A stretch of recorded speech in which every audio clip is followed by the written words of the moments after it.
Hello, in this video we're going to discuss two Google products that you can use. The first one is Google Sites, and that is used to create professional looking websites. It's easy to use because it has drag and drop features. You don't have to know any programming to create a Google site. Also, since it is a part of Google, you can use your Google Suite to upload documents from your Google Drive or link in Google Forms or that kind of thing. It also allows you to search images right on the internet, so you don't have to download them, save them to your computer, and upload them. You're able to search right within Google Sites. It also allows you to add in collaborators so that if you're working with a group, you can have members of your group work on the site at the same time. In addition to building your Google site, we're going to cover how to build a Google form. This is another Google product, and it's similar to creating an online survey and having a range of options. So multiple choice questions, fill in the blank questions, long response essay questions, that type of thing. In addition, you can add in collaborators as well to be able to help you build the form. You can also turn this survey into a quiz to where you're able to mark correct answers and give feedback based upon how the student answers. You can then allow the students to see the correct answers after they submit their quiz. To begin, you want to log into your Google account, and then you can just Google Google Sites. From there, you will be able to enter the dashboard area. So to create a new site, these are sites I already have, but to create a new site, you'll come down to the bottom, choose Create New Site, and then you'll be able to start building your site. To begin, you probably want to come over here to the far right side and choose the theme you would like. And again, this is really just the overall setup of the page. The fonts that you'll be using, the colors that you'll be using, just the overall look and feel, if you will. You can also change the overall colors that would be used within the template there. So that is our theme. The next thing is giving your page a title. So that would be the name of the title. You can also name the site, which would be the name of the entire site itself, and that would be the site name. Notice that it's automatically saving in your Google Drive, so you don't have to press save all the time, but when you do go to publish it, it will ask you to go ahead and put in the web address of what you would like for it to be named. So you would just type in the name, and then this would be the link to it. So it'd be at sites.google.com/view/whatever you type in. And it will let you know if it is approved. Then you can choose who's able to view the site. In most cases, you would want everybody to be able to view the site. Not everyone can edit it, of course, but everyone can view it and interact with it. So that's when you publish it for the first time, that just go ahead and make sure that it saves that URL, that unique URL for your page. So the next set of things that you might want to go ahead and do is set up the rest of your pages. So you could go to Pages, and this is going to be the home page. It's the one that we've just created. So we can actually rename it if we want to. We can go to Properties, and we can rename it if we want to.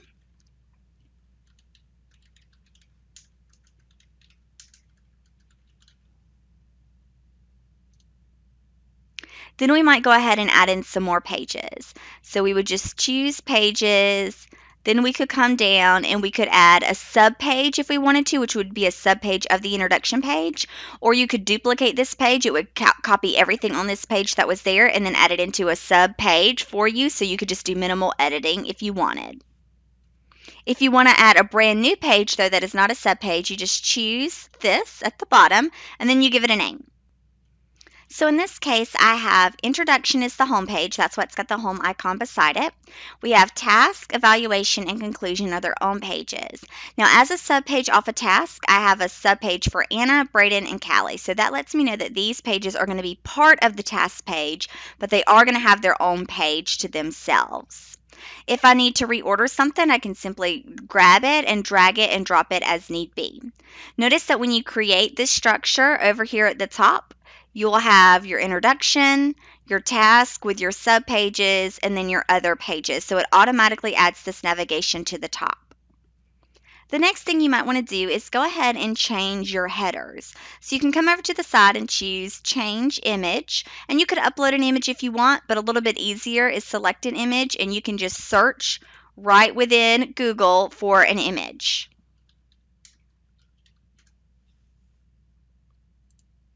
I can select it, and then it would adjust it to be able to fit well for my heading. I can also change the header type. It's banner only. I could make it to where it was text only if I wanted, banner, larger banner, or a cover, which makes it pretty big. So again, you can move those around as need be. The next option might be to go into the insert area, and this will give you the options of what you can add onto the page. Again, it's pretty much drag and drop. So if you want to add a text box, you simply click on it and it will add it in for you. You can choose to have the text box take up the entire page. You can also choose to change what type of text it is. So by default, it's just normal text, but if it was a header, you could put it as a header, you could put it as a subheading, or even small. In this case, it probably needs to be on a regular text. I can also choose to make it only a piece of the area because I might potentially want to add in images here. So I could add in another image and then select and again search for an image. Then you'll have the text on one side and the image on the other. You can move it around. What you might also choose to do is you can shrink it up if you want to, change the sizing of it. You can also choose to replace the image, add alt text, or add a caption. It might be a good idea to add a caption just for those that might be using screen readers. They'll be able to tell what the image is. So I could put Grandma's house on the beach. I can choose to center it if I want to, change anything that needs to be changed. Now notice that this is a gray background with white text. I can come over on these strips that it gives you, and I can choose to change that section's background.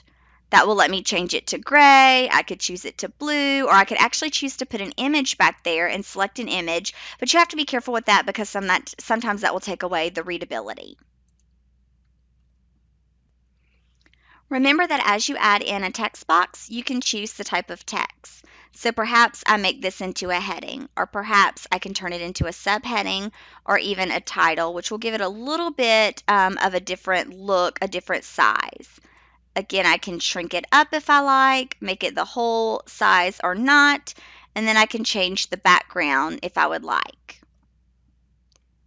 Notice also on the side we have layers that are layouts we can choose. So this would give us an image with some text on one end. This would give us some images and some text at the bottom. So again, this can just be helpful to help design your page. So I would just grab it, drag it and drop it, and it would put it underneath.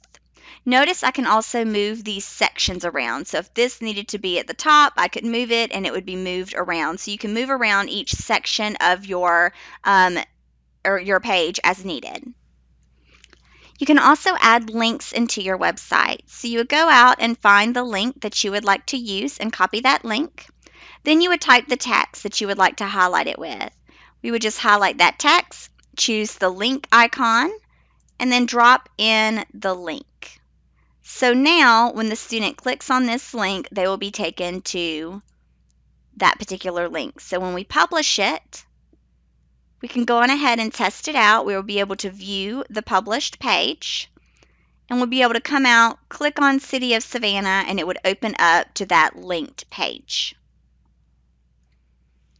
Notice that on the side, in addition to having the text box and the image, you also have the ability to embed things. Now, this might be a case where you want to embed maybe a Prezi, a Powtoon, something like that that exists somewhere else on a page. You could actually embed that in. So for example, we have this Prezi, and other types of items on different websites might have an embed code as well. So you want to look for the embed code. And often you'll just be able to copy that embed code. Then you would come to your Google site and you would choose embed and then just paste in that embed code.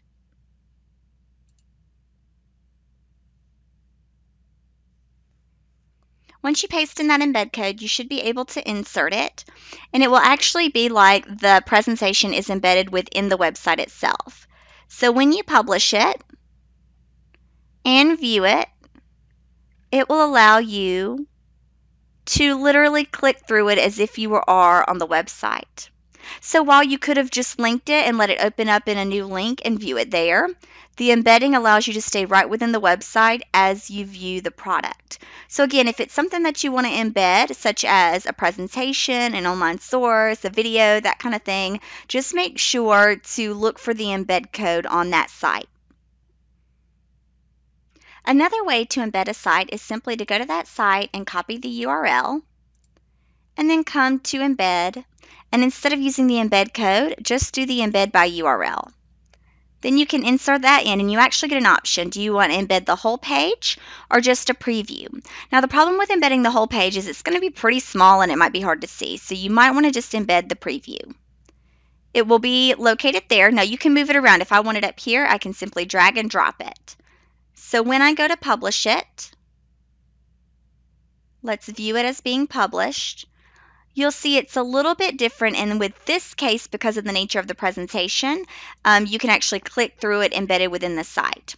This one basically becomes a hyperlink, and it's a static image, but you click on it and it opens again to the site. So it's really almost another way to link the site.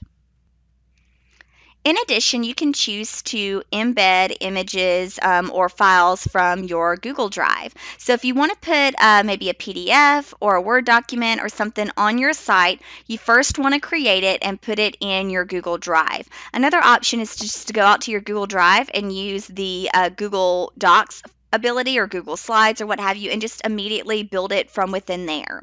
So it does need to be in your Google Drive to be able to put it on your site. So then you would choose from Drive, and then you would be able to pick whatever it is that you want to put on that site. So if it's a video, you can choose it and choose to insert it, and it will insert right within your page. If you want to do from Drive, and it might be perhaps a PowerPoint, so you can choose that and insert that also within your Drive. And again, you can move it around as necessary. If it perhaps is a form of some kind, you could grab it. This one is actually made in Word, and I could put it also right within my page. So let's publish it just to see what it looks like. So here is the video.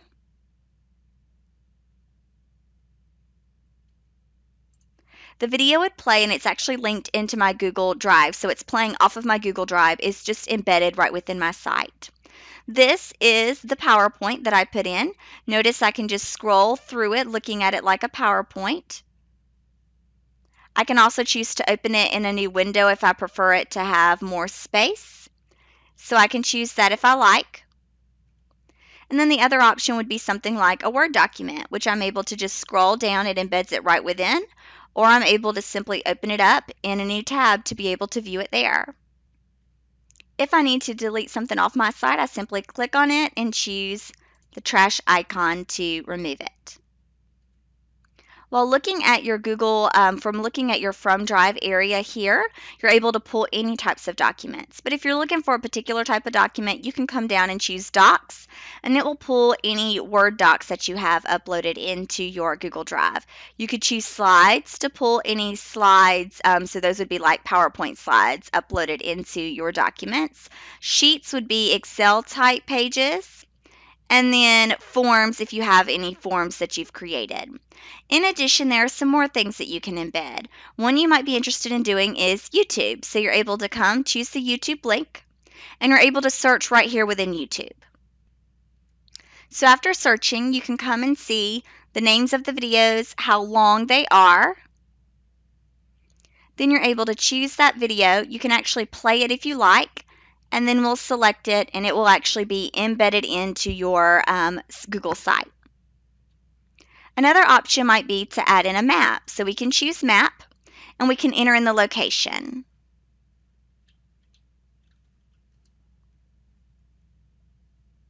We can then choose to select that, and it will embed the map right within our Google site. So let's publish that to see how it will look. So the video is right within there. I choose it, and it begins to play right off of YouTube. From here, I can see the area, and I'm able to actually use the zoom in and zoom out to view the different components and to view the different pieces within our map that we've looked at. You might also choose to use the divider tool to where it will just simply add in a line to kind of give you a breakup of the different components. Keeping in mind another way to break it up is to use the section backgrounds to change the color to kind of give it a different emphasis. If you like, you can choose at the top to preview the site, and it will allow you to see what it would look like on a regular computer, a laptop, to let you see what it would look like on a tablet, and then to let you see what it would look like on a phone. So again, it's very adaptive and it moves itself around based upon what type of device you're using. So students can actually use this on mobile devices as well. Once we finish editing this page, we would simply go to Pages and then choose our next page that we would like to begin to edit. Again, we just want to occasionally publish so we can see what it looks like, but it is saving as we go. In addition, if you're working on this with others, you can choose to share with others, and you'll be able to, just like with other Google products, to be able to type in the names of the people, their email, and you can give them editing privileges for them to be able to edit sites as well. If you wouldn't like for them to edit it, you would just like for them to be able to see it, you can add them in simply as viewers. Now, when you're finished and you're ready to have your site viewable to the public, you can actually come up here and choose Copied Published Site Link, and that will give you the link to the site. So that would be what you would send to your teacher, send to your students, send to whoever needs to be able to see your site. That's going to give you the link. And that, in conclusion, is how you build a Google site. Next, let's look at to Google Forms, which is actually a component that you can incorporate into your Google site. So you would go to Google Forms, and then you would choose to go into your Google Forms. Now, you want to make sure that you are signed into your Google account. You have some templates you can use, or you might just want to start from scratch. These are ones that I've already completed, so what's great is it actually saves all the Google Forms that you've already done. It saves them right here within your Google Form dashboard. What's also great is it gives you the ability to edit them at any time, or you can also select them, and if you're logged into your account, be able to see the responses of those who have completed it. So in this case, I can see the form itself, which I have filled out and completed. I'm able to just click on it and edit it if I like, or I'm able to go to responses and see who responded, all of the different components there. Again, very much data driven. You're able to see all the different graphs and whatnot that, again, could be just a survey or it could be a quiz question. So to make a new Google form, we'll just choose the blank at the beginning, and we're able to give it a title and a description. While you're here, you can actually come up and choose to customize a theme. You can change the colors if you want. You could change the font if you want. Or you could choose to upload a header image, and you could choose from ones that are already there. Or you could actually upload your own. Next, you would begin to add in your questions. You simply click on them, add in your question. By default, it will be a multiple choice, and then you just add in your options. Now, if this were a survey question, that you would just leave it alone because there would be nothing else to do. They would mark their response and move on. But we're building this as if it were a quiz. So what we're able to do in that case is to come up to our settings area and choose to turn it into a quiz. So we can choose to make this a quiz. We can choose to allow the students to see their grade immediately after each submission, or we can choose to manually review it and then release it later. And that might be good if it's got long answers in it. You can choose to let the respondents see the missed questions, the correct answer, and their point values if you like. You can choose if you don't want them to see the correct answer, they can just see the questions they missed and their point values. While you're here, you can also go to the general settings and choose if you want to be able to collect their email addresses. It will make them log in to their Google account before they complete it, and that way you know who answered what. That might be a good idea for creating a quiz, for completing a Google form quiz. You can also limit to one response. Again, the student will have to log into Google to be able to do that, but once they submit it, they can only respond once. You can also allow them to edit their submission or see the charts and text responses. So after they complete it, they're able to see what everyone else had done, which again is probably a little bit more appropriate for a survey rather than one being used for as a quiz. Also, just know that you can turn it into more of a presentation to show a progress bar and shuffle order question if you like. So now that we've turned the quiz feature on, we're actually able to come down and choose Answer Key, and we're able to mark the correct answer and then determine how many points the student would be awarded for answering correctly. You can then choose to give answer feedback. It will allow you to type in what feedback will be displayed if they answer incorrectly or correctly. So I can choose to type in what they would see incorrectly if they answered incorrectly, but I can also choose to add in a web link to where maybe it links them to a web link that gives them some support information, or maybe I choose to put in a YouTube video that gives them some support information. So maybe in this case, I want to insert this video, and maybe I have a statement to watch this video to learn the cardinal directions. And then that video would be displayed to them, but again, only if they answer it incorrectly. If they answer it correctly, maybe it says, great. Then we'll be able to save that, and there will be unique feedback for correct and incorrect answers. If you need to edit the question, you can always choose Edit Question, and it will let you edit it as well. It is important that you might want to mark it as required. That way the student isn't able to submit the survey or the quiz until they have completed that question. You can then choose to duplicate this question if one is going to be very similar to it, or you can come over here and choose to add a new question. As I add a new question, notice of the different types of questions we have. Multiple choice, check boxes. Check boxes are used in cases where you have more than one correct answer, so select all that apply. A drop down where instead of just having a whole list of multiple choice questions, if you have more than maybe 4 answer choices, you might want to put it into a drop down to save space. A linear square, a multiple choice grid, a checkbox grid, or it could also report the date and time. You could also choose to have them submit a short answer or a paragraph answer. Keep in mind these are not auto-graded by Google Forms, so you would have to manually go in there and grade it. Again, we would answer key, mark the correct answer, determine how many points it is worth, and then add our answer feedback. And again, in adding that feedback, you can choose to insert YouTube videos or links. And again, you probably want to make it required. In addition to adding questions, you might come over and add an image. You can choose to take an image, upload an image, or search within Google for an image. You can then choose to insert that image right within the survey or quiz. From there, you could perhaps add a question about that particular picture. Again, just like before, you would choose to require it, choose the answer key, mark the correct answer, and then choose the amount of points. If you want, you could even choose a YouTube video to be inserted. You would choose the video, which would insert right into the form.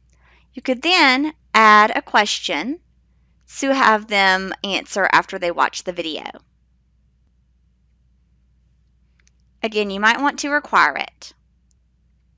If you have a particularly long survey or quiz, you could add in sections to break it apart into different pieces, especially if you're covering different topics. So in this case, you would have section 1 of 2, and then we'd have section 2 of 2 to help break it apart a little bit. Notice that as we fill out this form, it is being saved within our Google Drive. When we are ready, however, to send the form, we'll choose Send, and then we can choose to email it to people if we like, but better yet, we can come and get the link and copy that link to put it into our Google site. If we want, we can also choose to embed it to have it exist right within our Google site. So we'll try both. So we'll come to, again, that was Send, Link, grab the link, copy it, go back to our Google site, and perhaps in this case, let's use the button feature, which is on the insert area. So we'll add a button feature. We'll name the button, click here to take a quiz, and then I can drop in that URL link. It will insert a nice little button for us for the students to be able to click on that button and complete the quiz. Another option for completing the quiz or linking in the quiz is to choose the Embed tool, copy that, come to our Google site, and then choose Embed. We'll paste in that Embed code, and that will insert it right within the page. So when we publish it,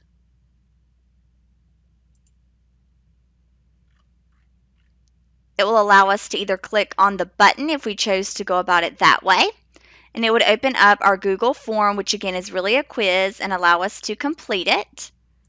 Or we could complete the form right within the link here. It might shrink it up some, so you might have to expand the bar to make it to where it's completely viewable. Once the student completes the Google form quiz, then they'll be able to, because we set it up, to be able to view their score. So we would choose view their score, and then they would be able to see that they answered this one incorrectly, and you see that they see that specific feedback that we gave, which included a video that they could watch. I answered this one correctly, so it gave me that particular feedback. I answered this one correctly, there wasn't any feedback left in that case. By default, it's going to count the long answers or fill in the blank, or the long answers and the short answers wrong until you go in there and manually grade it. Because again, this was a short answer question that Google's not going to automatically answer. As the teacher, to see the responses, you would just go to Google Forms, make sure you're logged into your Google account, and you'll be able to see the responses right here. So you'll be able to see a summary of all of the responses to give you overall arching graphs. You'll also be able to see it per question. So you'd be able to see each question and how each person answered, and then you could just arrow through the different ones that way. Or you could see it per individual. So this is that particular individual's, the first person's own, the exact replica of theirs. In this case, since this is the manual grading, I could come in and give that manual grade to that student and save it. Because again, this is one that we had to manually grade. Save it. It would update the score. And so now when the student went to view their responses or view their completion, they would be able to see that correct answer. So that is how you can link a Google form to a Google site as a type of assessment built in within your website.